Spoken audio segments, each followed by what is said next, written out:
Good evening and welcome to 5 Live Sport on an evening when the sporting world is coming to terms with the loss of a legend.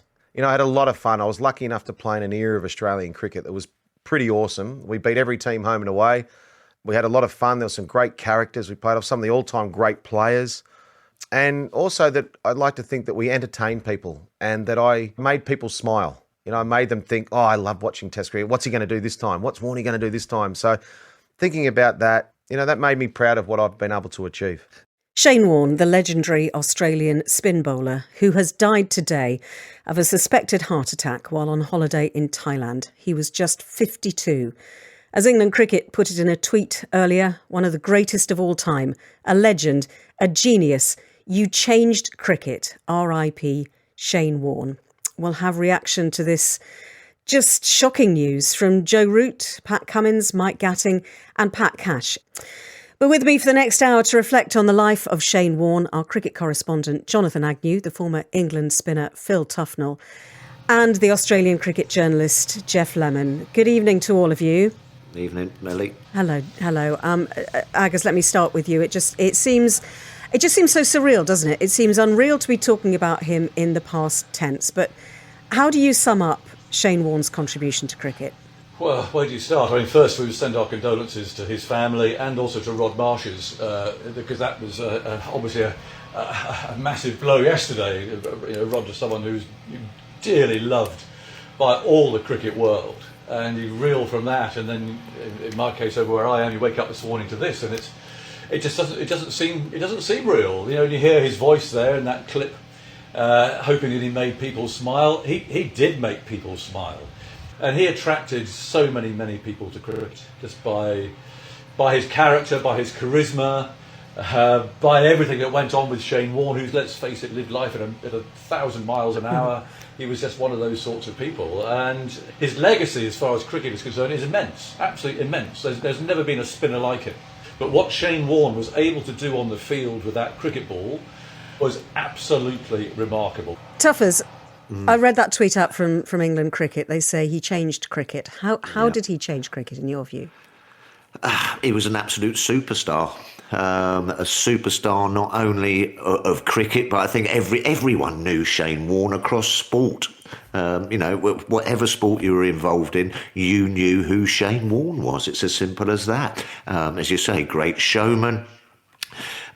He got people to fall back in love with spin bowling, didn't he? Everyone wanted to be a spinner and a leggy. You know, when there was just a sea of fast bowlers in those days, you know what I mean? He emptied bars. People, when Shane Warne was bowling, came out the bars, sat there and got involved in the game of cricket. He was a fabulous bloke. And a lot of people, you know, sometimes just forget as well, a fantastic cricket brain as well, not only sort of on the field, but then off the field. And I got to know him, you know, really quite well off the field in the commentary box and what have you. And the love for the game and the knowledge for the game, always talking about the game. And, you know, who could he help? What young spinner could he go and help? Who could he sort of give some advice and some wisdom for it? And when he spoke, you know, in cricketing circles, and not just in cricketing circles, people listened. He was one of those kind of guys. When he walked into a bar, you knew that Shane Warne was in there. When he walked into a dressing room, you knew Shane Warne was in there. When he walked into a commentary box, you know, you just knew Shane was there. He was a great lad. He had a great sense of humour, always smiling, always having a laugh. And it's just such a sad day. 52. I mean, wow. You know, I can't believe that we're going to be turning up this summer and he won't be knocking around. I'm absolutely stunned and shocked. Yeah. A great cricketer. And I think also, you know, some people say that you're never bigger than the game, but if anyone got close to it, I reckon it was Shane. I reckon he was nearly bigger than the cricket. Yeah. Look, we're all scattered all over the world this evening, so I'm in Salford, Tuffers, you're at home. Jonathan is in the West Indies. Geoff Lemon is in Pakistan at the moment, in Rawalpindi, watching the Australian cricket team play in the first Test match against Pakistan. I mean, what was it like when that news landed with you guys out there? Ellie, hello. I hope you can hear me all right. Coming in from Islamabad. It's past midnight here. Just just a bizarre day. I don't think I'm going to be very coherent because I think it's knocked everybody around who's here, who's come to see Australia come back to Pakistan for the first time in 24 years. It felt like an upbeat day. It felt like something good had happened for cricket on this day, even though there was the mourning for Rod Marsh at the start of the day.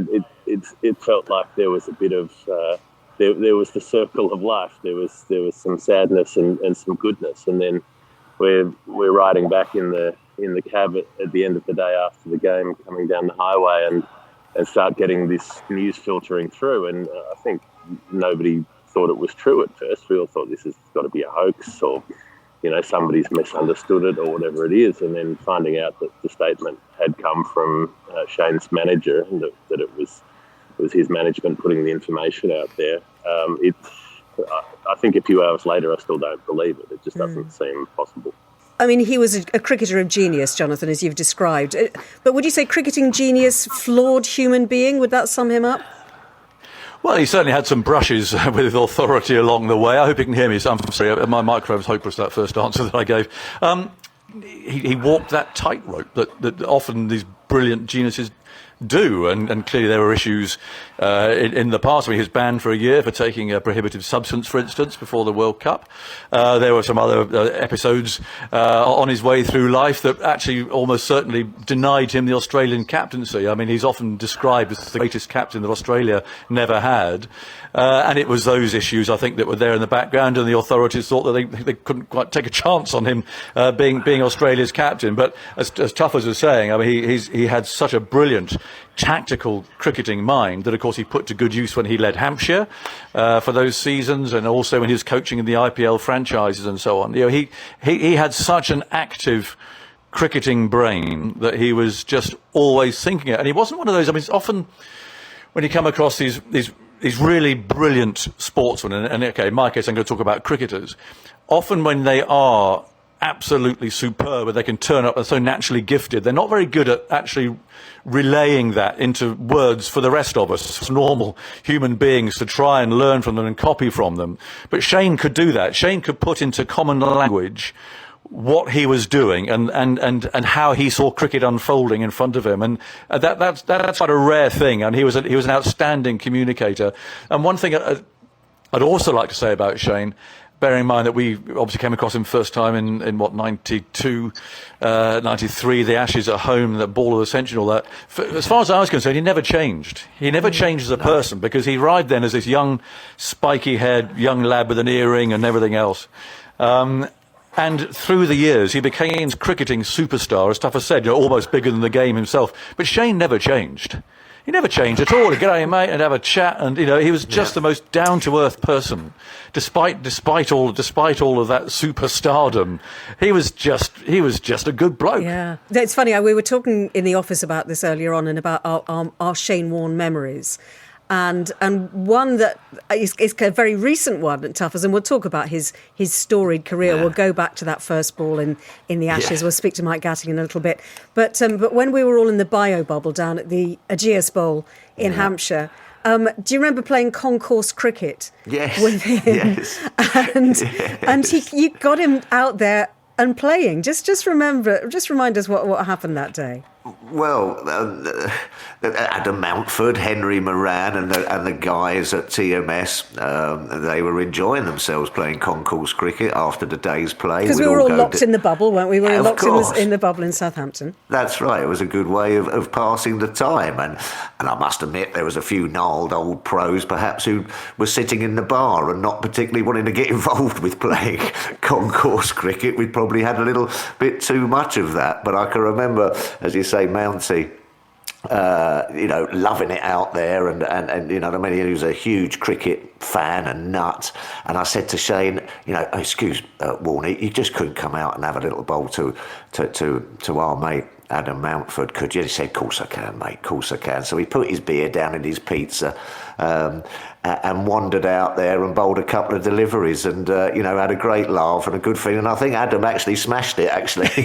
Yeah, I think the old shoulder was a bit stiff. He hit him for six, and then Shane was not going to give it up at that point, and just kept on going until finally he nicked off. But that just summed up the fella. You know what I mean? You know what I mean? As you say, the absolute cricketing superstar that he was sitting in the bar in the bubble, just one of the boys, exactly like us, telling yarns and telling jokes over a pizza and a beer, and then, as you said, came out and turned his arm over and did a little bit of concourse cricket and just smiled and laughed, and then I think walked off and said, right, my pizza's getting cold, you smashed me for six, I've had enough. You know what I mean? And he had that love for the game all the way through, Jeff. I mean, and the impact that he's had on, well, I mean, you as somebody who grew up presumably watching him play, and then this generation of players similarly who grew up watching him play.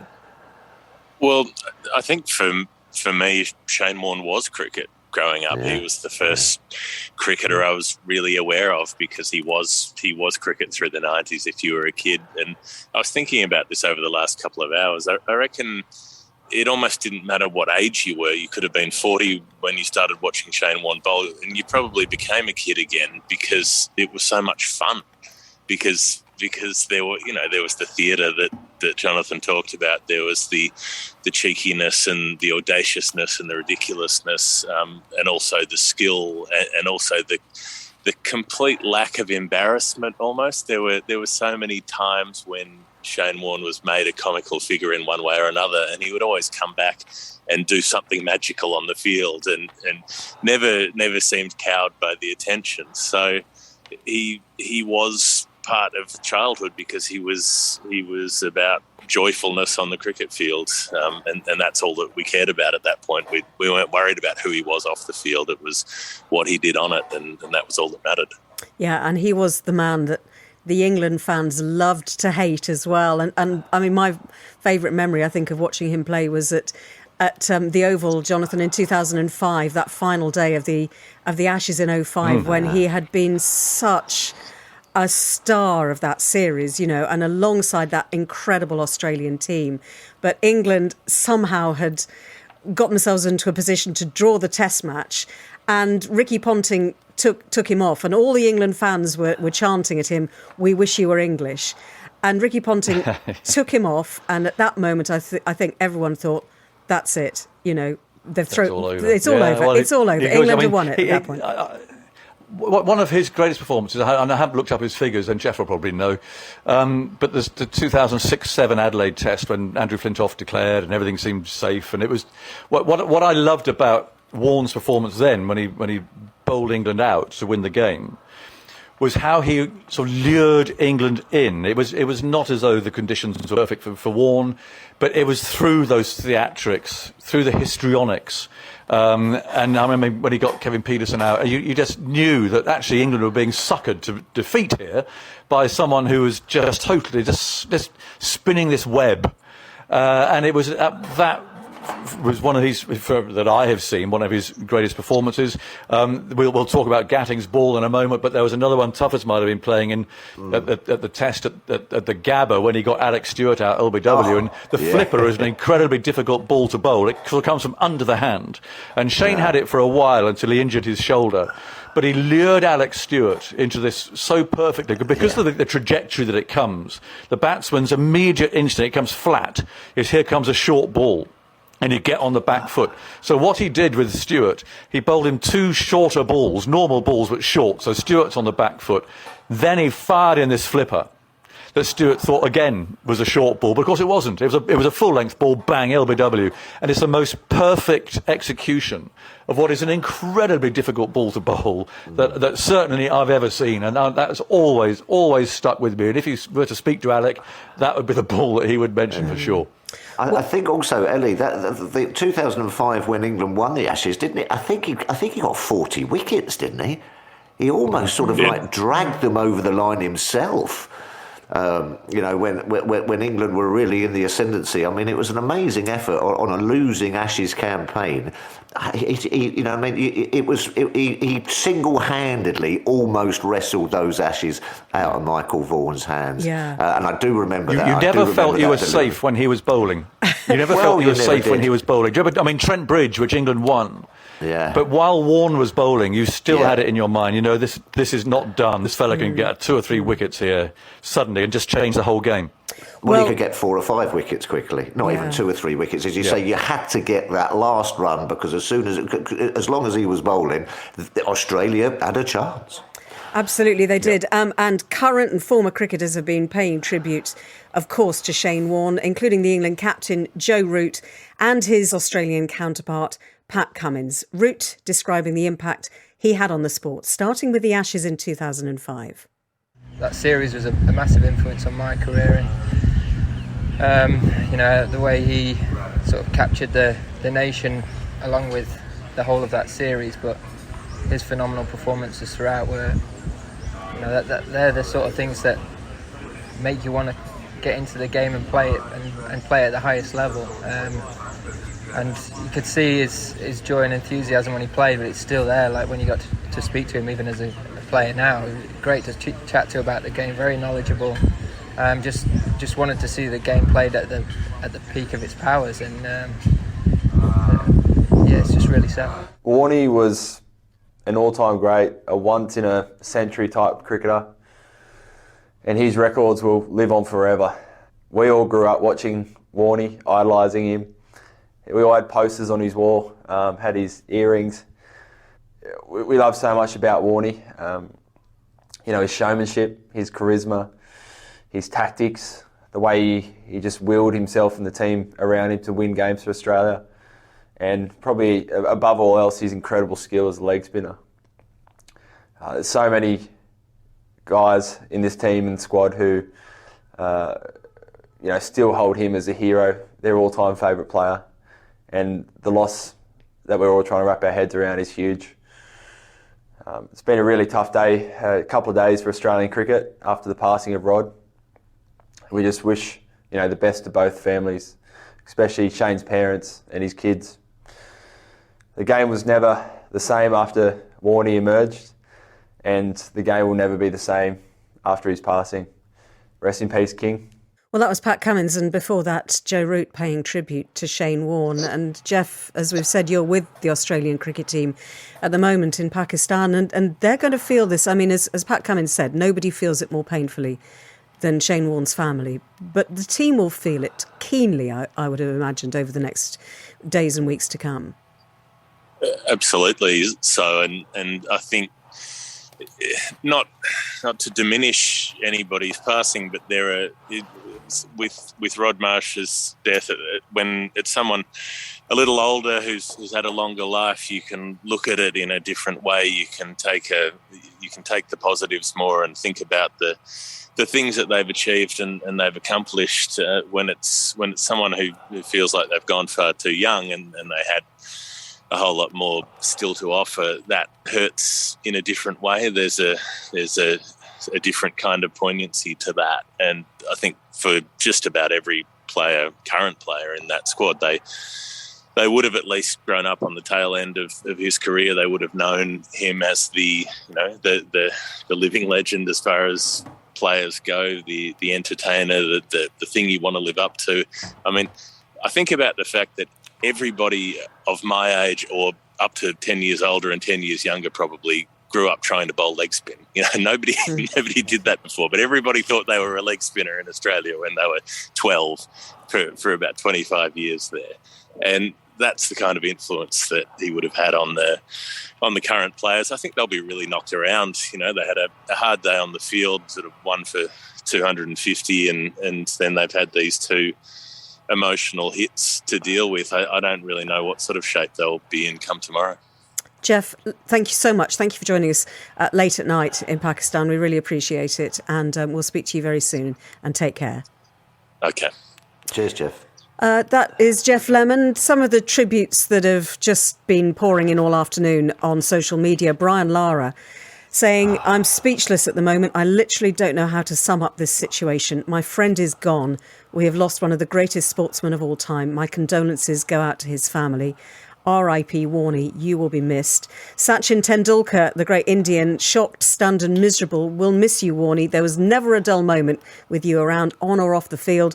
We'll always treasure our on-field duels and off-field banter. You always had a special place for India, and Indians had a special place for you. Gone too young. Virat Kohli, life is so fickle and unpredictable. I cannot process the passing of this great of our sport, and also a person I got to know off the field. R.I.P. Greatest of all time, greatest to turn the cricket ball. And Ben Stokes says, Australian legend, Rajasthan Royals legend, was an honour to know you and work with you. This man is a legend. And Ian Botham, I've lost a great friend on and off the playing field, one of the best. My thoughts are with Jackson, Summer and Brooke. That's Shane Warne's children. R.I.P. Warnster, he says. Now, if we go back to when Shane Warne burst onto the scene in this country, it had to be his first ball in a test in England and his first in Ashes cricket. It became known as the ball of the century. And here comes Shane Warne. Off only 2 or 3 paces, he bowls, and Gatting is taken on the pen. He's bowled! Well, Gatting's still standing there. He can't believe it, but that must have turned a very long way. We haven't got a view of this, but it took his off stump. Gatting can't believe it. That is Shane Warne's first delivery in a test match in England. He's comprehensively bowled Mike Gatting. It was the perfect leg break. First ball in an Ashes series to do it. I look back at it and say, yes, it was a fluke, but I think it was meant to be. And it did change my life. There was this, I was 22 or 23 years of age, and I didn't know how to cope with the attention off the field. Like, I'd walk out of the hotel and the whole team would walk out, but there'd be 20 photographers taking pictures of me.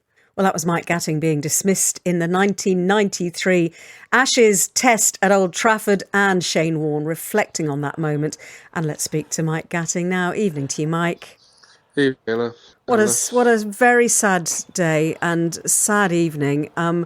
And of course, it's one of the first things that we thought about was that extraordinary moment when he burst onto the scene with his spiky blonde hair and his zinc cream everywhere, and that look of utter bemusement on your face. So how do you watch it often yourself? I've no need to, Eleanor. I have a picture on my wall, funnily enough, of the ball and me missing it and the stumps and people running down the wicket. So it's obviously something that I'm a part of history, which it's a lovely part of history. Being involved with a special person who enhanced and inspired lots and lots of people to watch and play cricket. As I think he said on that interview you played, he wanted to get it down the other end. He wanted to spin it as much as he could. He wasn't quite sure where it was going to go, though, and sadly, nor did I. And being quite a wide chap as well, it turned quite a bit to get past all of me and hit the top of the off stump. And, you know, he was never short of confidence, but I think that sort of took him to the next level and a bit more self-belief. And I think that launched the ladder that he climbing to greatness that he did, and he just kept getting better. But the great thing about him was his love of the game, his dedication, his disciplines, and just the will to win in any side he played in, but have some fun at the same time. Jonathan, you were commentating on that ball alongside Trevor Bailey, weren't you? And could you take on board what you saw when he bowled that ball? Well, the point was we couldn't see it because it always sounds a bit strange listening back to it, because I was having to guess what had happened because we were behind them. So I had got the slip fieldsman, I got Ian Healy, the wicketkeeper, and the vastness of Mike Gatting blocking off the ball. So we had no idea what had happened. We couldn't see it. Yeah, we saw the ball pitch out. Well, we didn't see it pitch. So there's a fair amount of guesswork to try and work out what had happened until we saw a replay from the bowler's end, so you could actually see what had happened. I mean, it was you were really sort of stumbling around in the dark trying to commentate on it. But in a way, it works because you can sense the bemusement in my voice as to what could possibly have happened here, even though you couldn't have seen it. And that was obviously matched by Mike, who I remember the next morning I turned up for work at Old Trafford and Michael was out there. I'm pretty sure he had the groundsman and a tape measure. And you were sort of measuring how far this ball had spun. It's fun enough to miss everything, Aggers, as we well know. I'm not sure how much it did, but no, it was an amazing. Well, it was an amazing ball, and it was an amazing moment for Warne, really. Yeah, well, listen. I mean, I think that Agat has just touched on it there as well. You know, you just don't get to be that good by rocking up and, you know, having 10 minutes in the nets. Sometimes we forget as well the amount of hours and practice and dedication that you have to go through to become that good at that art for a start off. But I was playing in that game with Gat, and I think that we bowled first, and I got a couple of wickets and turned the odd couple an inch or two, and was feeling quite chuffed with myself. And then we've all wandered off into the dressing room, and there was no analyst there, or sort of, you know, DVDs of, you know, players and all this kind of stuff, or videos and what have you. And so Shane Warne came on to bowl, and we've all sort of huddled round the telly. You know, who's this bloke? Oh, he's some leg spinner. We didn't particularly know too much about him, and he's bowled that ball to Gat. And silence just came across the dressing room, and sort of one by one, all our mouths just sort of dropped open, and our jaws hit the floor. And I can remember, I think it was Robin Smith turned round to me and said, "Tuffers, what have you been doing for the last 2 years, mate?" And I said, "Oh my God, have we just seen what we've seen?" I mean, what a delivery! And it wasn't just the amount that it spun; it was the dip and the swerve and the sort of in swing to Gat, which opens you up. He had he had it. It was probably the most perfect leg spinning delivery that's ever been bowled. I mean, it was just amazing. And then he tortured us for the next 10 or 15 years. Final thought to you, Mike. On an evening like this, it seems extraordinary that he's no longer with us, Shane Warne. But for you, what will you remember most about him after that moment? The I suppose the inspiration that he gave to many people. You understand, when he played at Hampshire, all of a sudden we had spinners in county cricket. We had youngsters coming through. We had people watching cricket. They wanted to see this guy play cricket. He made it entertaining. He made it fun. You could see him enjoying it. You could see him using all his skill. And, you know, the very sad thing for me was that he never captained Australia, because I think he would have been a fantastic captain. He had all the attributes. And I suppose the last thing I'd say was, you know, sadly his kids never saw a lot of him when he played, and sadly they won't now. But he was a great man, a good friend, and we miss him. Absolutely, Mike. Thank you very much indeed. We're talking about Shane Warne. We're paying tribute to Jonathan Agnew is with us, Phil Tufnell as well. We're going to hear from Pat Cash, and we'll hear from the man who really allowed him to shine on the county stage as well, Rod Bransgrove, the chairman of Hampshire, between now and 8 o'clock. We've talked about the fact that he bowled some extraordinary bowls. That a wicket that of Mike Gatting's was just one of 708 wickets in Test matches, plus 293 in one-day internationals as well. He was an extraordinary talent and just a brilliant sportsman in every sense. And 194 one-day internationals as well as all those Test matches.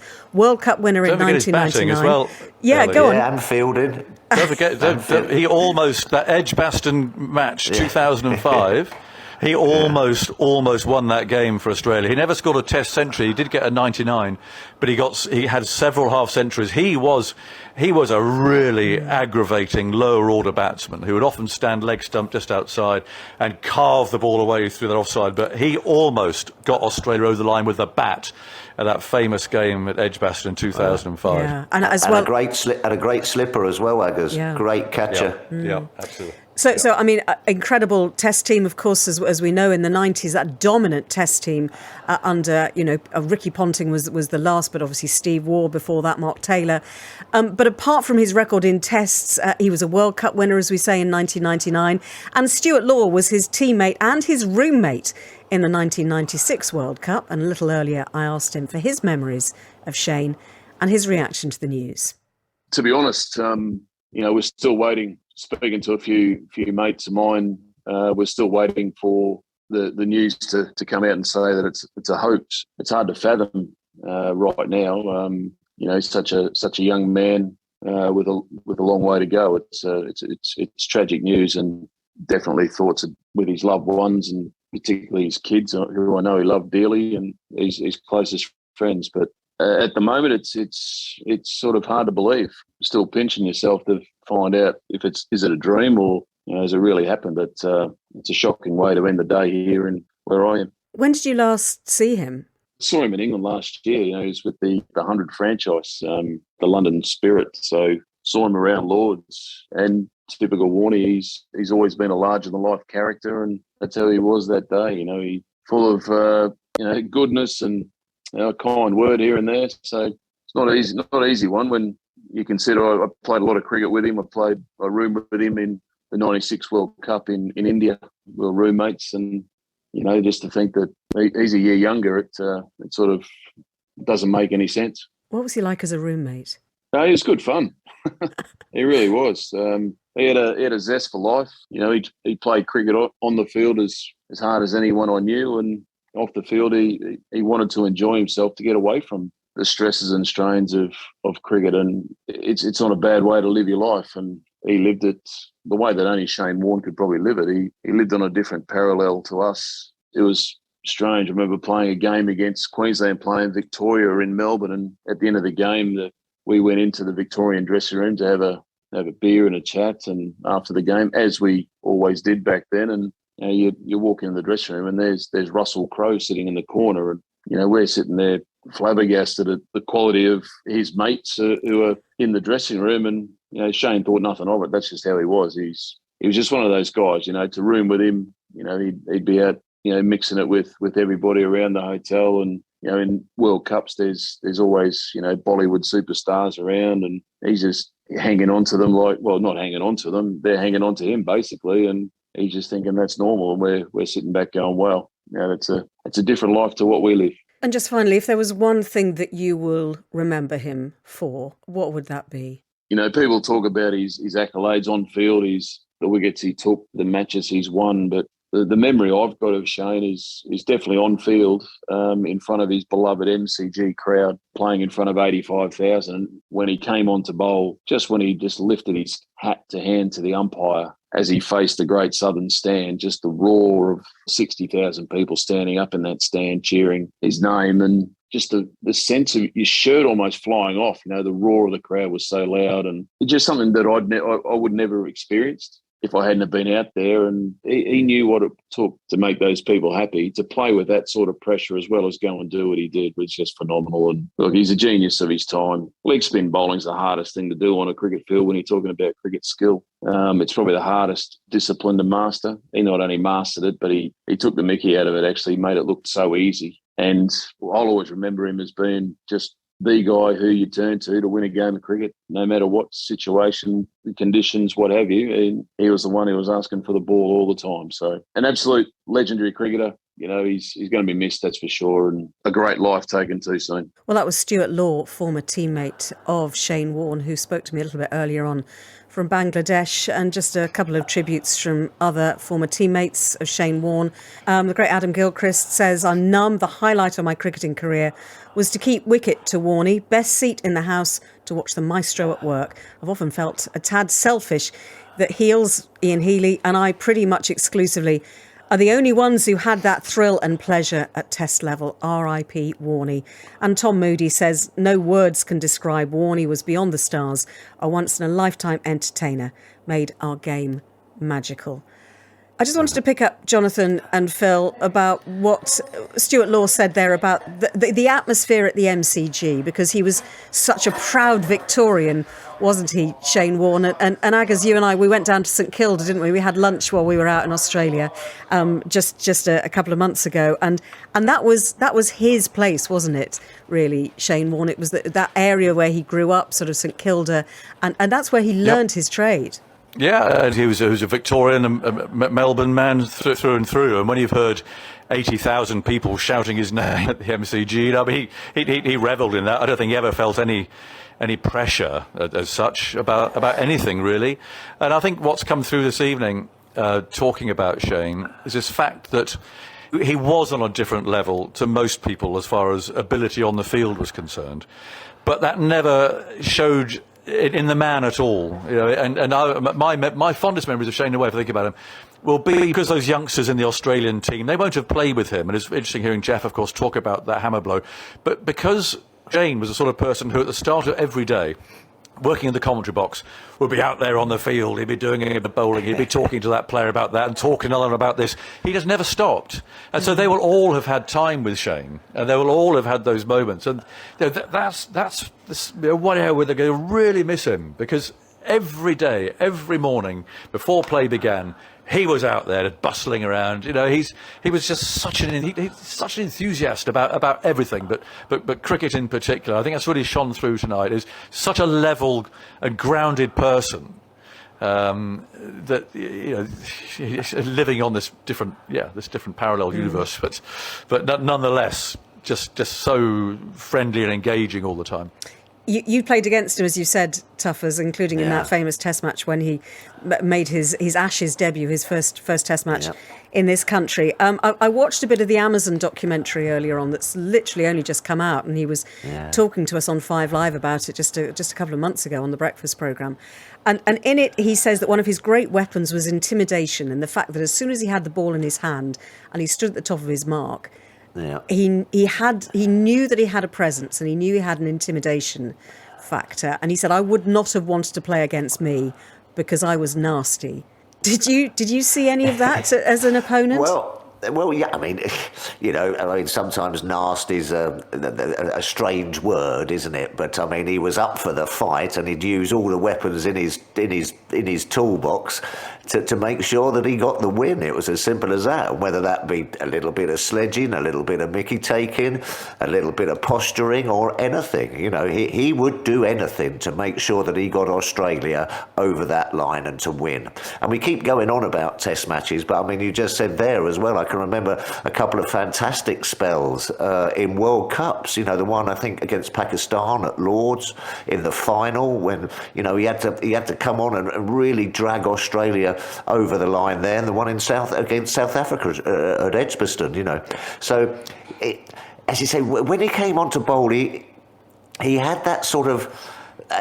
He had that sort of ability to sort of impart in the batsman that you really don't know what you're doing with the bat in your hand, do you, mate? You know what I mean? And it made you sort of feel a little bit stupid, you know what I mean? Because you didn't quite know. And these are the best players in the world, you know, absolutely world-class batsmen. And he had that sort of, you know, like, oh, come on, mate, you know what I mean? You've missed that by 5 inches. You're not picking me, you know what I mean? You know, come on, mate, I thought you were meant to be good. How much are you averaging? You know what I mean? He was just on you and sort of like, you know, I wouldn't say nasty, but I mean, listen, he did. So, you know, I'm sure there was a little bit of sort of like, you know, harsh talking, but also it was that kind of like, well, I'm just keeping you out here until, you know, I want to get you out. And that's kind of what he made batsmen feel. And I can remember the guys coming in, you know, in Test matches, you know, that they would have survived the session, you know what I mean? And what Steve Waugh used to do at the start of every session, you'd put Warne and McGrath on, and you'd see the guys going out after lunch or after tea like that, just going, we're just not going to get anything to hit here. You know what I mean? It's going to be such hard work.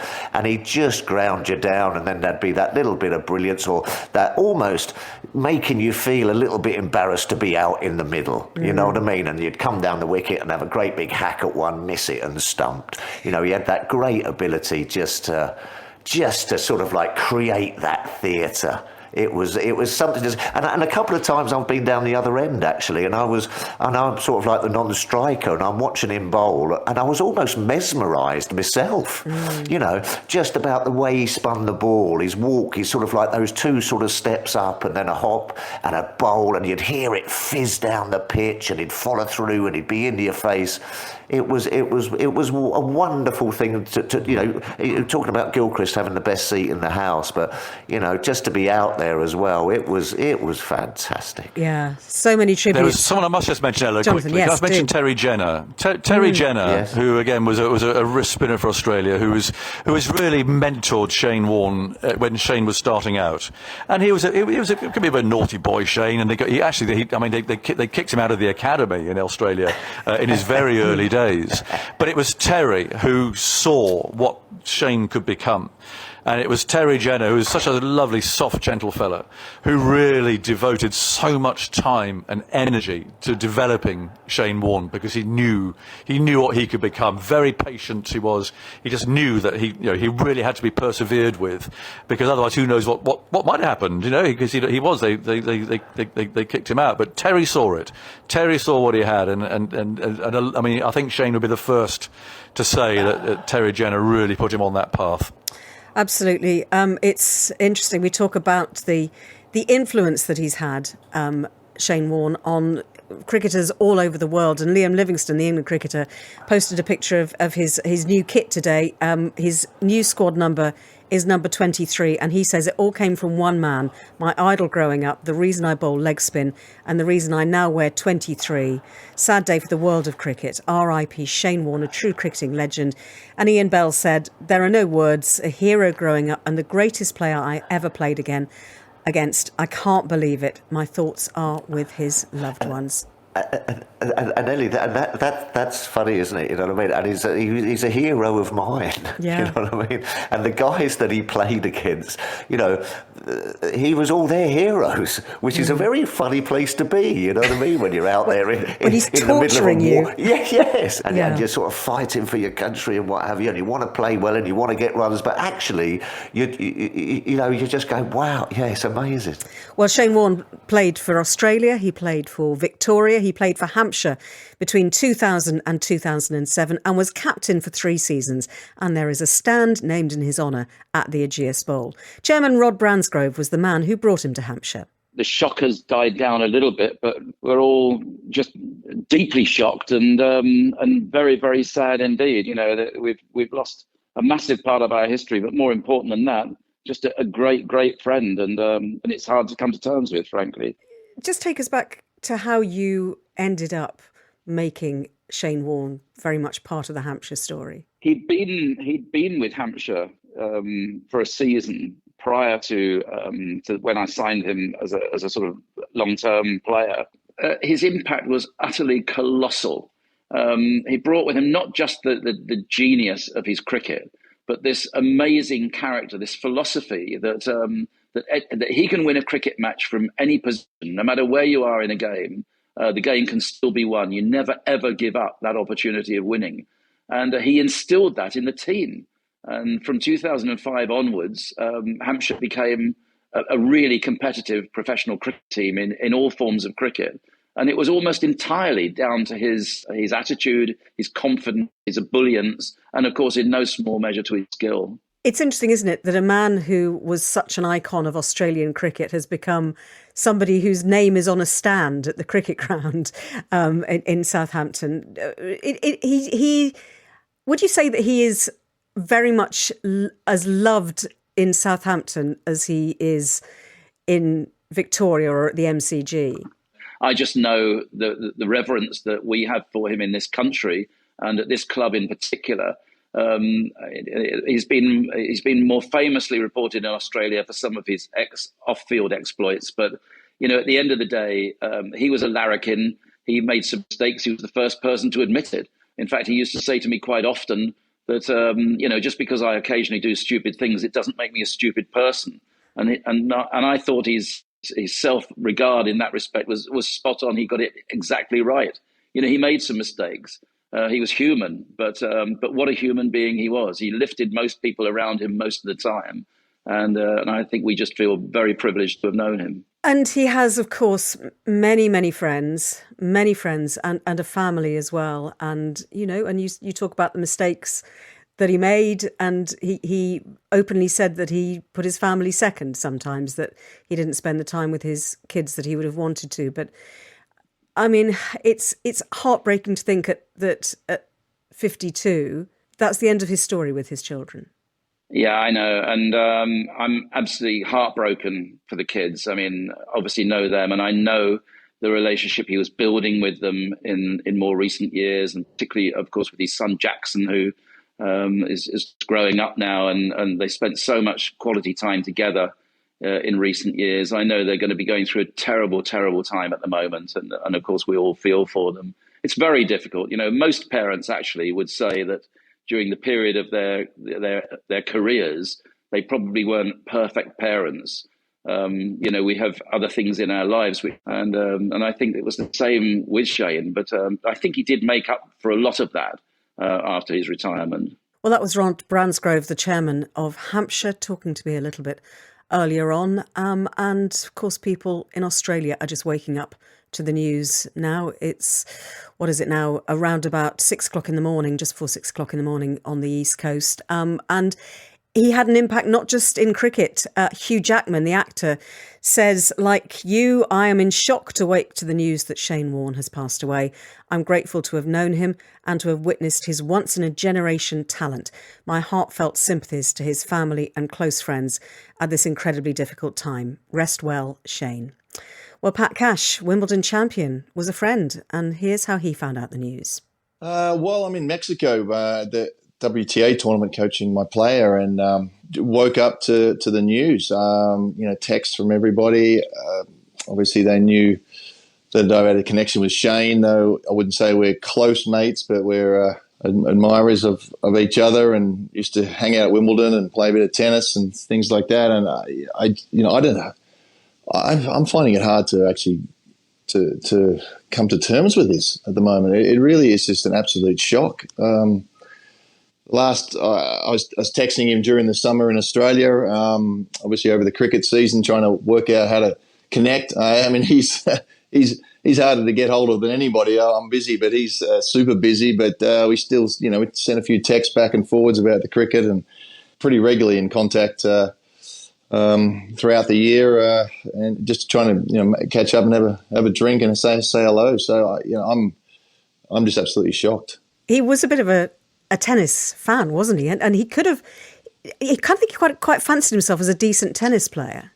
He was indeed. He was actually one of the probably three ranked player in Victoria, in the state. He's a little bit younger than me, but there were some very good tennis players around there. So I think he was actually tossing up whether, what to play, football, cricket, football as in Aussie rules, or tennis. He was just a phenomenal talent. He could play any sport. His hand-eye coordination is amazing. I had a hit with tennis with him a few years ago, and he said, "Oh, I haven't played for about 10 years or something." I said, "Come on," and he just hit the ball unbelievably cleanly. And as you can imagine, his serve was something else. His arm action, it was. And, maybe he brought his tennis into his bowling, or his bowling into his tennis, or whatever it happened to be. But he just came out there and started hitting the ball incredibly well. And I said, "You've got to be kidding me! You haven't played for 5 years or 10 years?" "No, I mean a couple of times, but that's about it." And I was like, "Wow, this guy is a talent. He's just a freak of an athlete, really, and an incredible competitor. He was always wanting to know what the players were doing, and the edge of this, and what's this racket, and how can I improve and do this, and what are the players doing now?" He was just he was always he was a wealth of knowledge, and always inquisitive, and trying to incorporate that into his coaching, cricket coaching, which of course he loved and was very, very good at. And in a country that reveres its sporting heroes, where would he stand, would you say? Oh, look, he's right up there. Absolutely. For somebody like myself, I constantly go onto YouTube and just watch some of his bowling, just for fun. I flick through the Aussie rules sports and, all sorts of sports, and it'll pop up regularly. Obviously, the YouTube people know that I like cricket, and there's Glenn McGrath or Shane Warne 6 for 10 or something ridiculous, bowling, and we're just all fans of it, and we'll flick this through to a bunch of the chat groups and say, "Oh, check this out! I just saw Warnie," and then somebody will send this back and say, "Oh, check this bowl out," and he was absolute legend. I mean, I suppose he's almost an epitome of Australian, what we regard as an Australian sports star. You know, he was a bit rough around the edges, was very, very honest and open. He has blonde hair, surfy sort of beach type of look, extremely competitive, and loved his time with the boys and his mates. You know, and he really is the epitome of Australian sport, you know, as I said, very talented and incredibly competitive, and was always you know, looking to win. That's Wimbledon champion Pat Cash on the cricketing legend Shane Warne. Jonathan, Phil, we've got a couple of minutes just to wrap up, really. And Aggers, it just makes you think, doesn't it, listening to Pat there, how quiet the media centres around the country are going to be next year, or next summer, because he was such a big part of our lives in the last few years. Of course, and he'd blow through Lords on his way to a poker tournament somewhere in the States or something, and he'd do a test match on the way through, and then he'd do another test match. He'd done his poker. He never stopped. And, for me, of course, watching Shane Warne bowling was something that I'll never, ever forget. It was an absolute privilege to watch him bowl, because there's been no one like him. But it's his personality that I will miss most, his enthusiasm, and the fact that he never did change. I remember a conversation with him a few years ago. It was in his Elizabeth Hurley days, I think, when he was talked with this massive enthusiasm and excitement about a new pair of shoes that he had bought. And there they were sort of pointy ones, a sort of, patent leather type shoes. And he just talked with such enthusiasm about this new pair of shoes. And so you can imagine if he's going to talk like that about a pair of shoes, what energy he brings to cricket and to his life. And that is what Shane Warne had. How will you remember him, Tuffers, in the end? Final word. Yeah, I'm just going to say, great competitor, great bloke, great energy. He was a force of nature. Yeah, bowling Shane. Bowling. How many times have I heard that? Bowling Shane. Bowling Warnie. Yeah. What a top man. I mean, he'll be sorely missed. Miss him already. Absolutely. And I think for all of us, Jonathan, the fact that we're talking about Shane Warne in the past tense tonight feels just unreal, doesn't it? And I just also want to mention Rod Marsh again, because there's an awful lot of horrible stuff going on in the world at the moment. But my word, the cricket world has had a couple of hammer blows in the last 24 hours. Yeah, absolutely. Look, we will talk, I'm sure, as we go through the summer about Shane Warne. And I just wonder if you could pick out one moment which sums the man up. I mean, for me, as I said, it was at the Oval on that famous day when England won the Ashes in 2005, and the fact that in an era of great Australian cricketers, he was one of the very greatest, wasn't he? Top draw.